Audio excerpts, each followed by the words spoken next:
Assalamualaikum warahmatullahi wabarakatuh.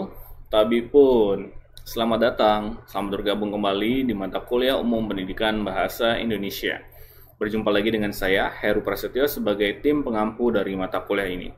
Kawan-kawan, di pertemuan kelima ini, kita akan melanjutkan materi terkait dengan pedoman umum ejaan bahasa Indonesia. Khususnya untuk pertemuan ini, kita akan membahas terkait dengan tanda baca dan penerapannya dalam kaidah umum bahasa Indonesia. Seperti apa materinya? Yuk kita mulai dari sekarang.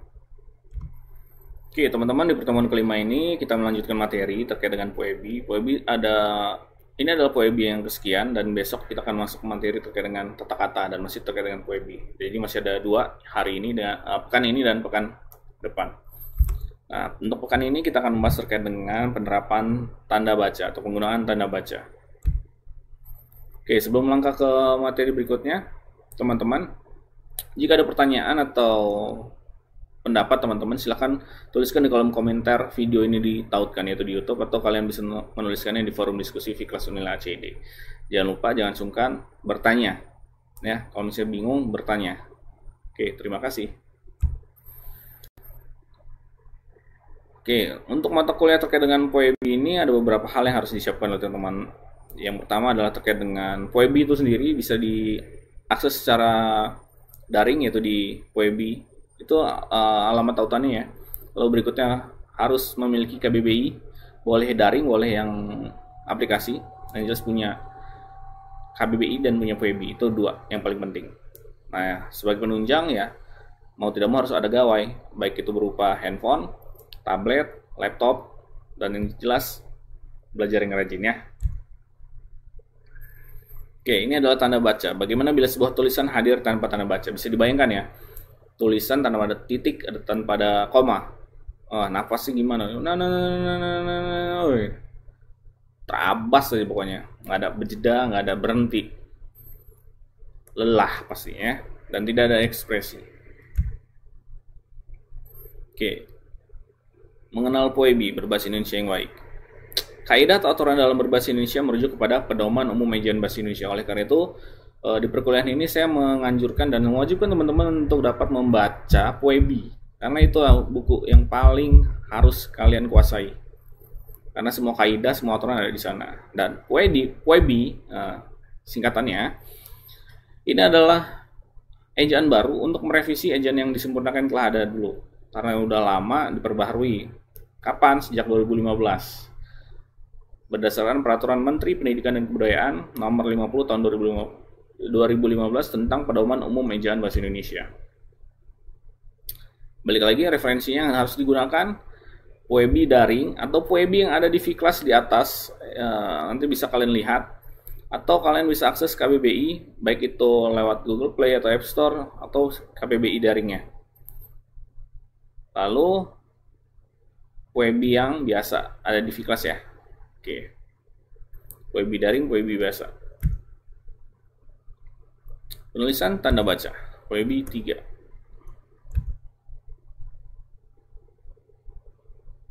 Oke, apa saja yang akan kita bahas di pertemuan ini? Yang pertama ada tanda titik, tanda koma, tanda titik koma, tanda titik dua, tanda hubung.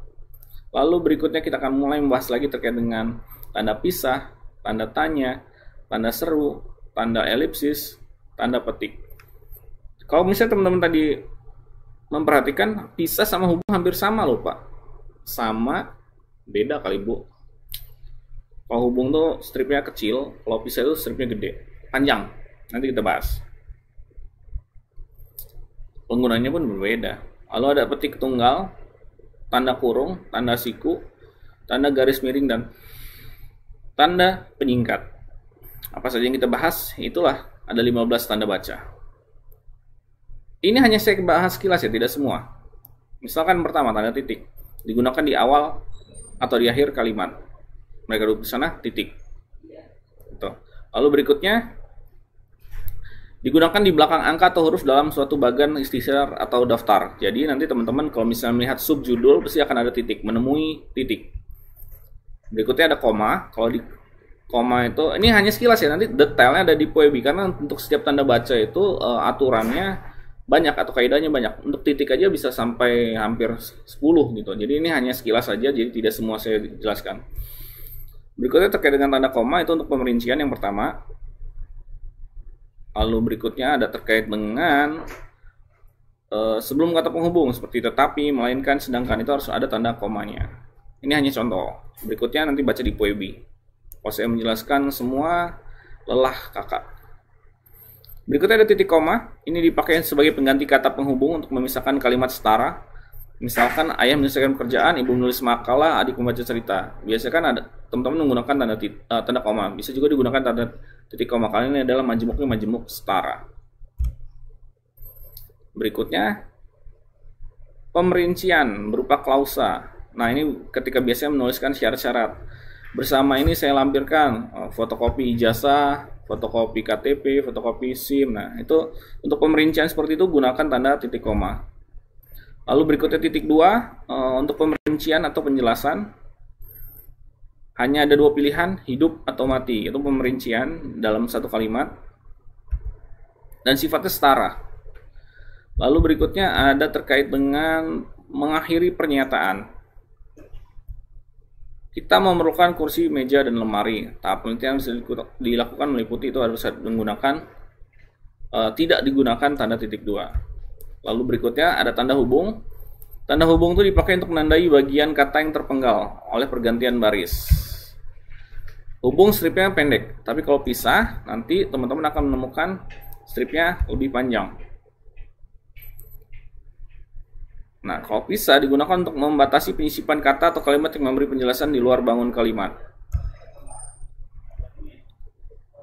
Lalu berikutnya kalau tanda tanya jelas untuk kalimat tanya. Nggak usah dipertanyakan lagi ya, nggak usah dibahas lagi.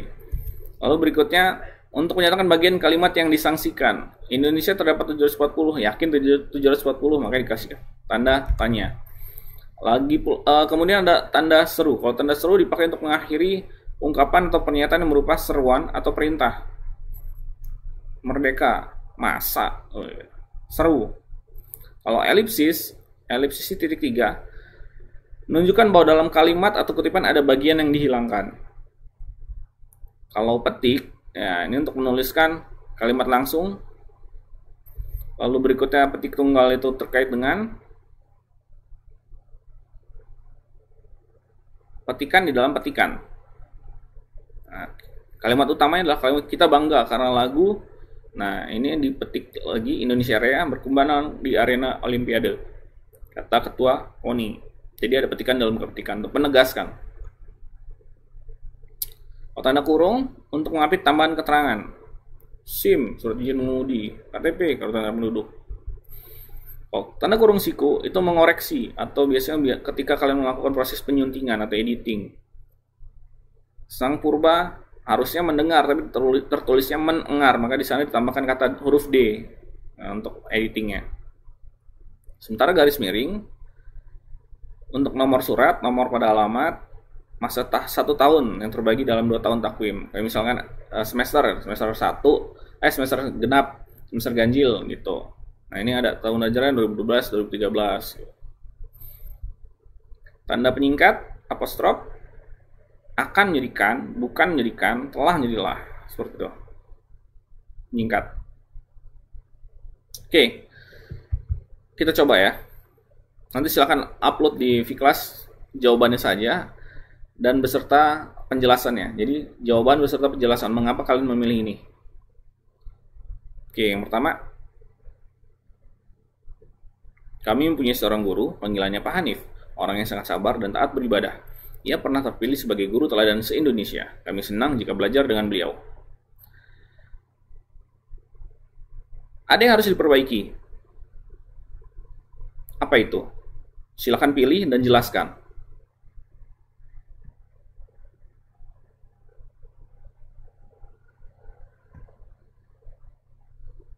Oke, berikutnya. Ada penulisan gelar yang salah. Penulisan gelar yang tepat sesuai dengan kaidah adalah yang mana? Yang sesuai kaidah silakan dipilih. Mengapa kalian memilih itu jelaskan. Oke. Nomor 3.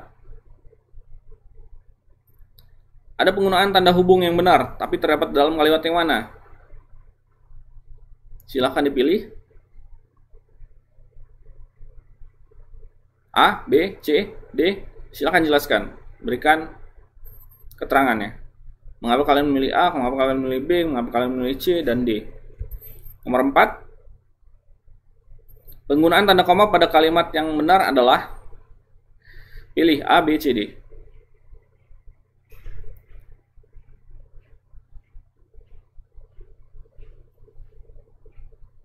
Oke, terakhir nomor 5.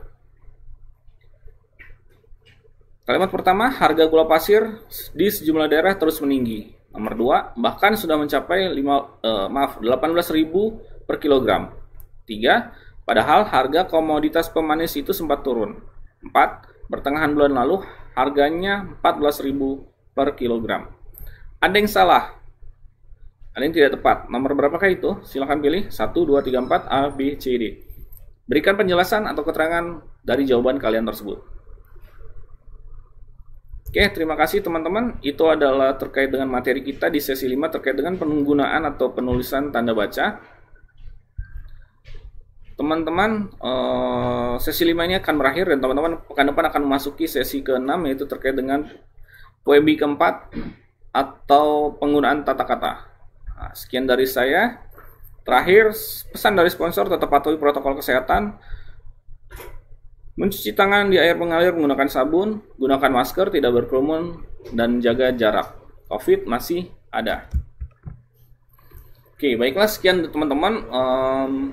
Jangan lupa tugas tadi silakan kalian kerjakan dan berikan analisis dari setiap pilihan kalian. Jika kalian memilih A, jelaskan mengapa pilihannya A. Jika kalian memilih B, jelaskan mengapa kalian memilih B.